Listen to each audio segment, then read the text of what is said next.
In Animal Crossing New Horizons, we have the option to create or download custom designs that we can use on various furniture items, decor, and even custom paths. Now, Nintendo, being the withholding father figures that they are, chose to only give us 50 slots per island, which kinda sounds like a lot, but considering that anyone in the world can create literally anything that they want and share it for us to download, yeah, 50 slots is not a lot. But I feel like I finally have a good balance with mine, and a lot of you have asked about which designs I use and how I got certain paths, all of which I'm about to go over after this pretty badass intro that most of you will probably just skip through.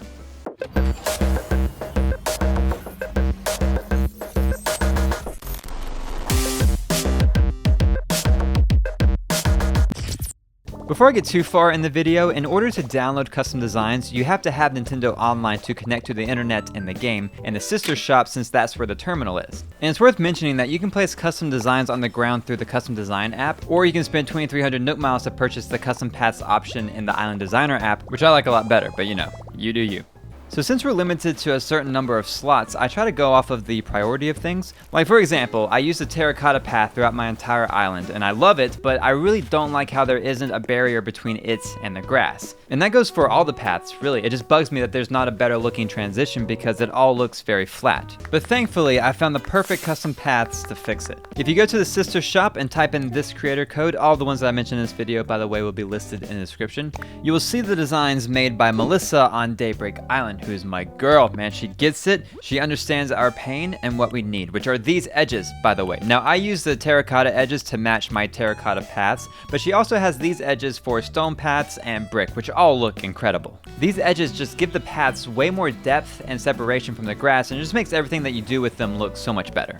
So since I use the terracotta paths throughout my entire island, these edges are top priority for me, meaning that I saved all of them because I use all of them. Yeah, my menu is all kinds of spread out and just a mess right now. I don't want to talk about it. But all of these edges take up a total of 16 slots. Yeah, 16 for one set of paths. The whole 50 slots thing is not looking all that good right now.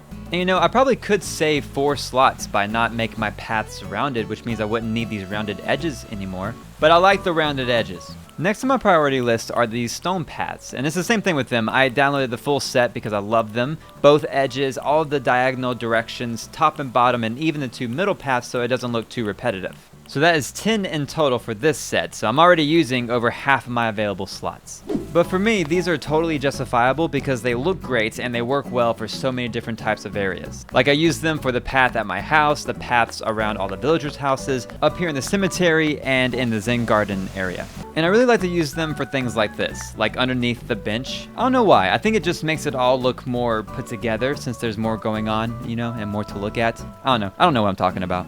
The next set of designs is a good example of compromising to save space. I love this border on top of the stone paths. I think it looks great, especially for the museum, you know? But I've only saved the ones that allow me to make a square or a rectangle. So these are the ones that I have. It's about 8 in total, and it's the outside corners and the middle pieces. But if you look at all the ones available through the sister shop, this creator has a lot more to go with this set. And what I really wanted to do was use these inner corner pieces so that the path would wrap around the whole stone path properly like this, but I would need 1 for each corner, so that would be 4 more slots that I have to give up. So to cut corners, you get it because literally cutting the corners. Oh, that was stupid. I placed them down like this. You see, I'm connecting the path and basically making a full square around this whole section and then filling in these other parts, which still works. You know, maybe not exactly how I wanted it, but to save 4 slots for something else, I can't complain. The last one that I use is this dirt path, which looks great in areas like where the campsite is. And this is another example of compromising because I have each directional design, the left and right sides, and a middle piece, but I don't have the top and bottom pieces because I don't absolutely need them. Really, I can just use the directional and side pieces to frame whichever area that I'm working with. So I'll show you what I'm talking about. I usually start with the bottom 2 diagonal designs, you know, like right beside each other, and then expand from there. The goal is to not have to use a middle piece, which would give us sharp edges like this. You know, we don't want that. We want to make it look as natural as we can. Well, you know, for a cartoon video game. So I'll do the same thing on this side and use the side pieces where needed, which still looks great. The problem is that I don't have the top pieces with the jagged edges at the top. So I will have to use middle pieces that will make this whole top part just a straight line, which really, you know, doesn't look all that bad at the top because it's kind of further away from you. But if I did that at the bottom, yeah, look at this. Yeah, see, that's garbage. But at the top, it really doesn't look that bad, and I bet with furniture, you won't be able to notice it at all. Yeah, see, that works. The only thing that I don't like about it is that the dirt path is a little too heavy in the top left. I don't know, the shape is just weird because there's more dirt path back there than there is in the other corners. So let's bring that in a little bit and see how it looks. So I'll do 2 diagonal paths here, and then get rid of this one. And see, it makes that top part not look as noticeable. So throw the furniture back in and it looks so much better. I don't know, it just looks more balanced to me. But doing little things like that helps save me some slots. Even if it's just 2 here and there, it still adds up. So that's all the ones for my paths. I use these up here for my stalls. This is for the farm.